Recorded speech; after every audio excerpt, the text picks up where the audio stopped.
मित्रों, 2024-25 के देश की सबसे बड़ी आबादी के राज्य उत्तर प्रदेश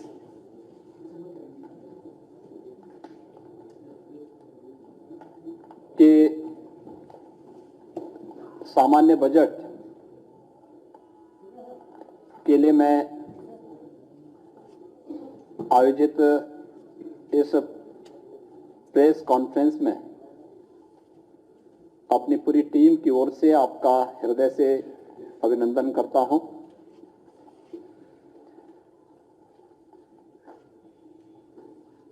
मेरे वरिष्ठ सहयोगी वित्त और संसदीय कार्य मंत्री श्री सुरेश खन्ना जी ने अपना 5वां बजट आज उत्तर प्रदेश विधानसभा में प्रस्तुत किया। जैसा कि आप सब जानते हैं कि हमारी सरकार का ये 7वां बजट है और 8वां बजट है। 7 बजट हम लोग से पहले प्रस्तुत कर चुके हैं और प्रत्येक ने अपने किसी एक थीम को लेकर के प्रदेश के लोक मंगल के लिए उस बजट को प्रस्तुत किया है। हमारा पहला जो बजट था वह 17-18 का, वह प्रदेश के अन्नदाता किसानों को समर्पित था। 2018-19 का बजट हम लोगों ने प्रदेश के इंफ्रास्ट्रक्चर और इंडस्ट्रियल विकास के लिए, औद्योगिक विकास के लिए हम लोगों ने समर्पित किया था। 2019-20 का हमारा प्रदेश का बजट मातृशक्ति को समर्पित करते हुए, मिशन शक्ति के अभियान को आगे बढ़ाते हुए महिला सशक्तिकरण के लिए हम लोगों ने समर्पित किया था।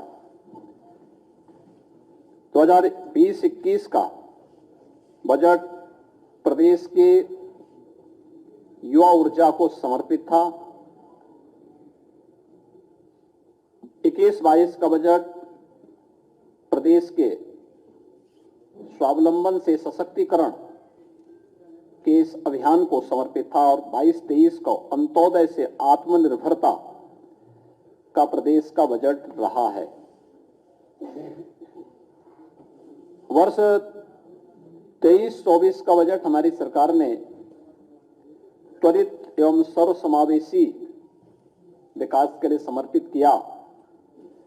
तो आज का जो बजट है, जो हमारे वित्त मंत्री जी ने प्रस्तुत किया है, वह बजट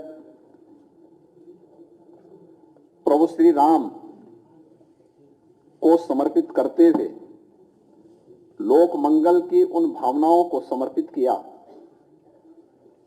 कि यही मह आदि मध्य अवसाना प्रभु प्रतिपाद्य राम भगवाना। तुलसीदास जी के इन शब्दों में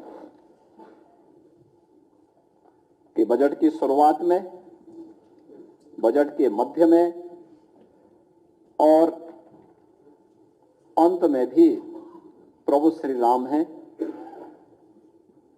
उनके विचार में, उनके संकल्प में एक एक शब्द में श्री राम हैं, क्योंकि श्री राम लोक मंगल के पर्याय हैं और यह बजट भी लोक मंगल को समर्पित करते हुए प्रदेश के समग्र और संतुलित विकास का उत्तर प्रदेश का एक आर्थिक दस्तावेज है। मैं इसके लिए वित्त मंत्री, अपर मुख्य सचिव वित्त और उनकी पूरी टीम को इस समग्र विकास और समग्र एवं संतुलित विकास की अवधारणा को सार्थक बनाने के उद्देश्य से प्रस्तुत इस बजट के लिए हृदय से बधाई देता हूं।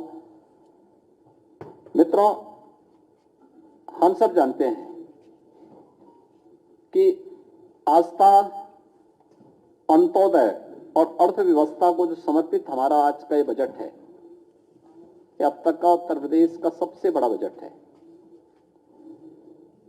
7,36,437 करोड़ रुपए का ये बजट, यानी 7 लाख की सीमा को क्रॉस किया है। अगर आप देखेंगे 2023-24 की तुलना में बजट में 6.7% की वृद्धि इसमें की गई है। और अगर आप देखेंगे कि प्रदेश का जो बजट का आकार में जो बढ़ोतरी हुई है, यह बजट प्रदेश की अर्थव्यवस्था को विस्तार देने की डबल इंजन सरकार की जो प्रतिबद्धता है, आदरणीय प्रधानमंत्री जी का जो विजन है, उनके उस विजन को सबका साथ, सबका विश्वास, सबका विकास और सबका प्रयास, इन सब को समर्पित करते हुए डबल इंजन सरकार की प्रतिबद्धता को भी यह प्रस्तुत करता है। बजट में जो कुछ चीजें हैं जो हम सब के लिए बहुत महत्वपूर्ण और मायने रखती है, वह है कि पहली बार 2,03,782 करोड़ 38 लाख रुपए कैपिटल एक्सपेंडिचर के लिए बजट में प्रावधान किया गया है। यानी यह इस बात को प्रदर्शित करता है कि इंफ्रास्ट्रक्चर पे जब पैसा खर्च होगा तो वह रोजगार का सृजन भी करेगा और अर्थव्यवस्था को उतनी ही सुदृढ़ भी करेगा। हमारी सरकार प्रारंभ से ही इस बात पर ध्यान देती रही है कि हमें समग्र विकास की अवधारणा पर कार्य करना है, पिक एंड चूज नहीं। उस समग्र विकास की अवधारणा का ही परिणाम है कि आज उत्तर प्रदेश सरकार के बजट के दायरे को हम बढ़ाने में सफल हुए। अगर 16-17 की तुलना में प्रदेश की जीडीपी को अगर आप देखेंगे, ये लगभग 12-12.5 लाख करोड़ रुपए की थी, और अब उत्तर प्रदेश की जो हम लोग 24-25 में जीडीपी की बात करेंगे, वह 25 लाख करोड़ रुपए, यानी लगभग दुगनी से अधिक वह उत्तर प्रदेश की जीडीपी को बढ़ाने में सफल होगी। इसके साथ ही प्रदेश के अंदर जिन अन्य मुद्दों पर हम लोगों ने फोकस किया, उसमें इस दौरान प्रति व्यक्ति आय को दोगुना करने में हमें सफलता प्राप्त हुई है। उत्तर प्रदेश जो देश की 2016-17 में छठी अर्थव्यवस्था थी, आज वह नंबर 2 की अर्थव्यवस्था देश की बन चुकी है। हम इसमें सफल इसलिए हुए क्योंकि हमने कर चोरी को रोका, रिफॉर्म किए, रेवेन्यू लीकेजेस को हर स्तर पर समाप्त करने के लिए जो भी उपाय हो सकते थे, सरकार ने, विभिन्न विभागों ने इसके लिए कार्य किया, और आज उसका परिणाम है कि उत्तर प्रदेश एक रेवेन्यू सरप्लस प्रदेश बना है। प्रदेश में पिछले 7 वर्ष में राजस्व में हमने कई गुना वृद्धि की है, बिना कोई अतिरिक्त कर लगाए हुए, यानी कॉमन मैन को टच किए बगैर उन्हें लोक कल्याणकारी योजनाओं के साथ जोड़ते हुए हम प्रदेश को रेवेन्यू सरप्लस स्टेट बनाने में सफल हुए हैं। और बजट की सबसे बड़ी खासियत यह है कि भारत सरकार के द्वारा, रिजर्व बैंक के द्वारा जो निर्धारित राजकोषीय घाटा FRBM की लिमिट है 3.5, हमारा यह बजट उस सीमा के अंदर 3.46% तक हमारा यह राजकोषीय घाटे को नियंत्रित करने और एक सफलता की उन ऊंचाइयों को प्रस्तुत करता है, जो हमारी इस बात को प्रस्तुत करता है कि सरकार का जो विजन था कि सुरक्षा, विकास और सुशासन, और बजट में है राजकोषीय अनुशासन। राजकोषीय अनुशासन के लिए भी, यानी हमने विकास भी किया है, सुरक्षा भी दी है, सुशासन के लक्ष्यों को भी प्राप्त किया है, लेकिन साथ साथ अपने बजट को राजकोषीय संतुलन को बनाए रखने के लिए, उस अनुशासन को बनाए रखने के लिए भी पूरी प्रतिबद्धता और ईमानदारी के साथ काम किया है, और वह आपको इस बजट में भी देखने को मिल रहा होगा। प्रदेश में हम लोगों ने पिछले 7 वर्ष में बेरोजगारी की दर को नियंत्रित करने में भी सफलता प्राप्त की है। जब 16-17 में प्रदेश के अंदर अनएम्प्लॉयमेंट रेट 19.2% से ऊपर था, 19.2% से अधिक था, आज ये घट करके 2.4% के आसपास है।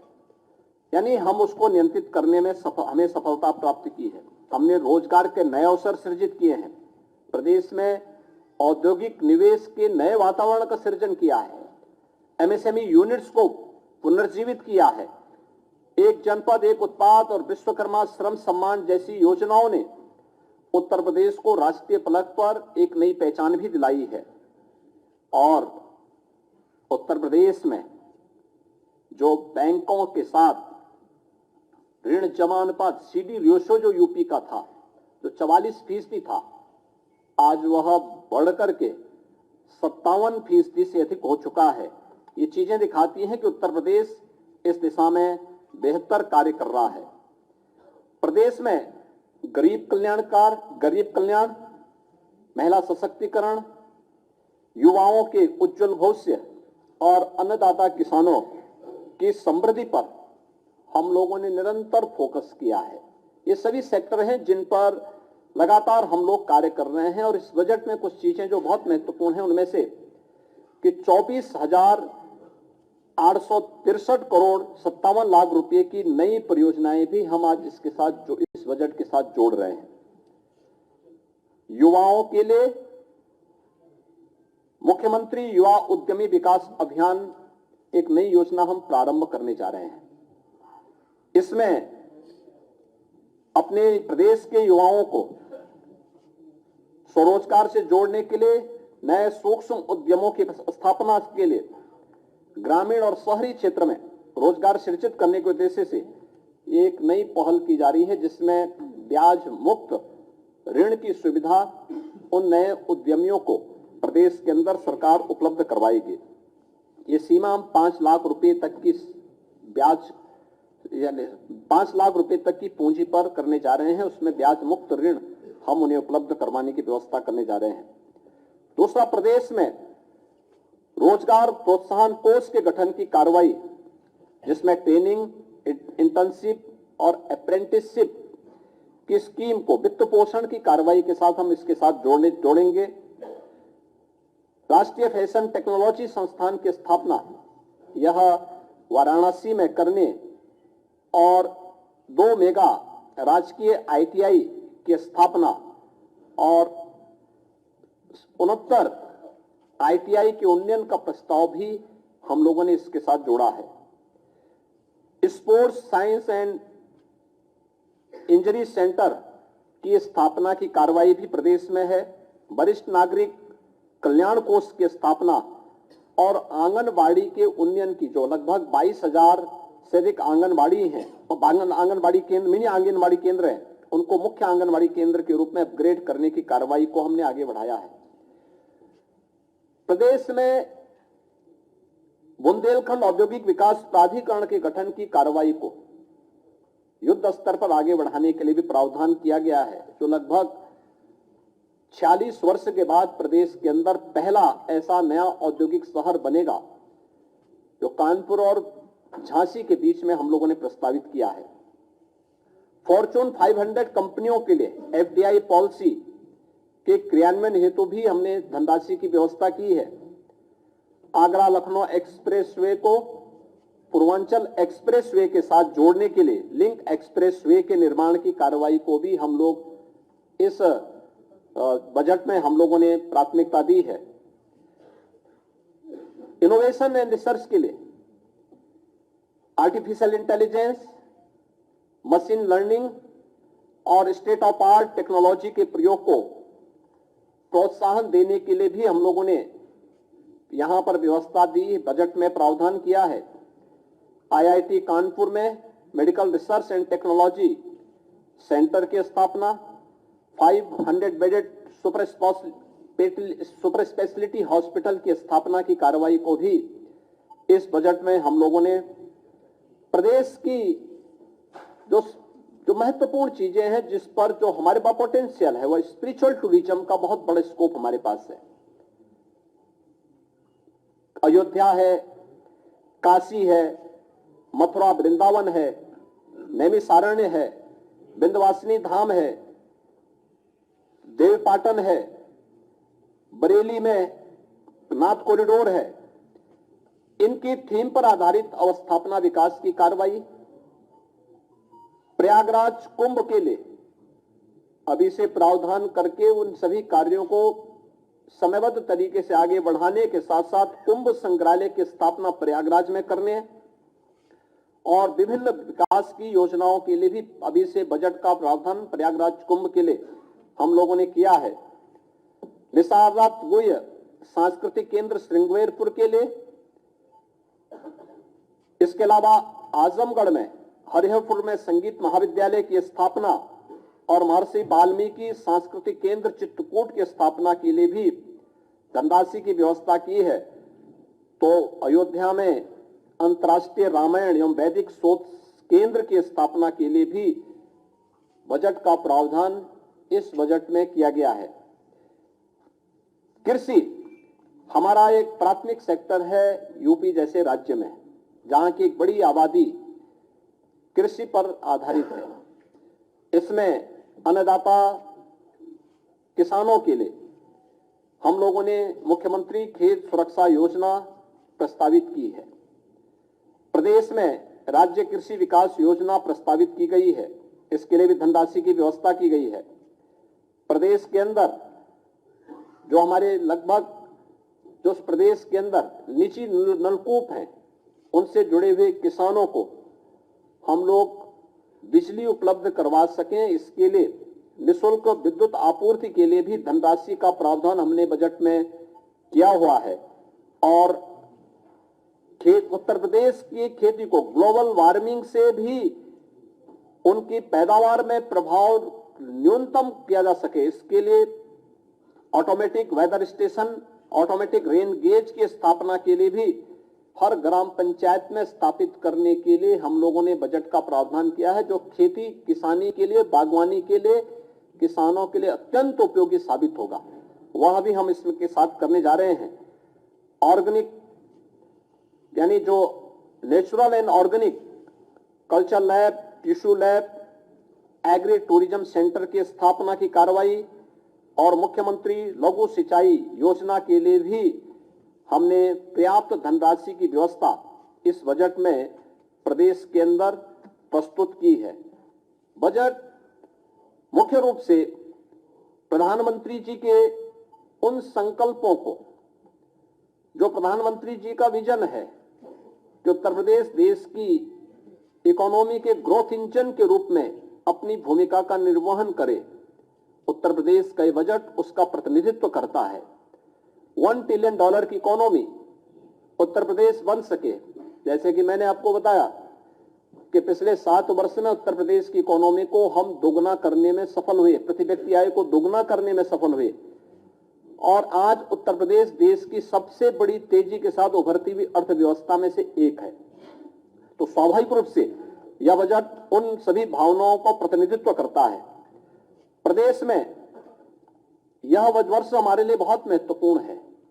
प्रदेश की स्थापना का यानी प्रदेश के उत्तर प्रदेश नामकरण आने के बाद 1950 से लेकर के अब तक, जब 24 जनवरी 1950 को उत्तर प्रदेश का नोटिफिकेशन हुआ था, तो उसका ये अमृत काल है। अमृत काल में उत्तर प्रदेश के उन लक्ष्यों को प्राप्त करने के समय यह बजट उत्तर प्रदेश की अर्थव्यवस्था को एक नई ऊंचाई प्रदान करने वाला होगा। $1 ट्रिलियन की इकोनॉमी को अचीव करने के प्रधानमंत्री जी के विजन को आगे बढ़ाने में मील का पत्थर साबित होगा। और बजट में ग्रीन बजट की अवधारणा को भी सार्थक करने की दिशा में बहुत महत्वपूर्ण कार्य किए गए हैं, जिसमें 17 महत्वपूर्ण विभागों को प्रदेश के अंदर अंतर्राष्ट्रीय मानकों के आधार पर ग्रीन टैगिंग की शुरुआत का भी शुभारंभ हुआ है। बजट अनुमानों में तमाम अन्य कार्यों के साथ साथ उत्तर प्रदेश को, यानी ग्रीन टैगिंग करने वाला उत्तर प्रदेश देश का संभवतः पहला राज्य होगा जो इस दिशा में अपने प्रयासों को आगे बढ़ा रहा है।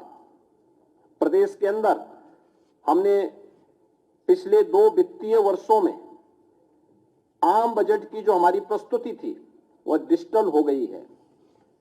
पहले की भांति बजट पुस्तकों को प्रकाशित कराने की प्रथा लगभग समाप्त है।